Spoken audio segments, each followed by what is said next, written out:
Assalomu alaykum. Bu mening mahallam. Bugun mahallamizda 5000 ga yaqin aholi istiqomat qiladi. Aytishlaricha, mahalladagi binolarning aksariyati 20-asr boshlariga tegishli va bugun yangi binolar ham qad rostlamoqda. Biz do'stlarimiz bilan o'qishdan so'ng maydonchada mana shunday mashg'ulot o'tashni odatga aylantirganmiz. Mening mahallam. Men Choshtepa mahallasida istiqomat qilaman. Mahallamiz tarixi miloddan avvalgi 6-asrga borib taqaladi.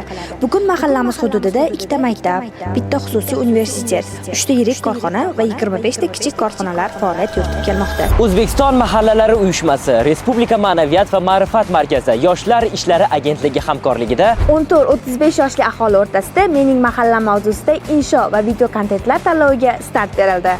O'zingiz istiqomat qilayotgan mahallaning tarixi va so'nggi yillarda erishgan yutuqlari, Mahallangizdagi islohotlar, milliy qadriyatlar va uni istiqboli uchun takliflaringizni xohlasangiz insho, xohlasangiz video kontent ko'rinishida aks ettiring va tanlovda qatnashib g'oliblikni qo'lga kiriting. Mening mahallam mavzusidagi eng yaxshi video kontent va eng yaxshi insho egalari quyidagi tartibda taqdirlanadilar.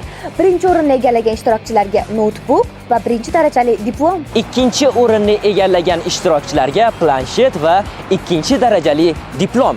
Uchinchi o'rinni egallagan ishtirokchilarga smartfon va 3-darajali diplom mutasaddi tashkilotlar tomonidan topshiriladi.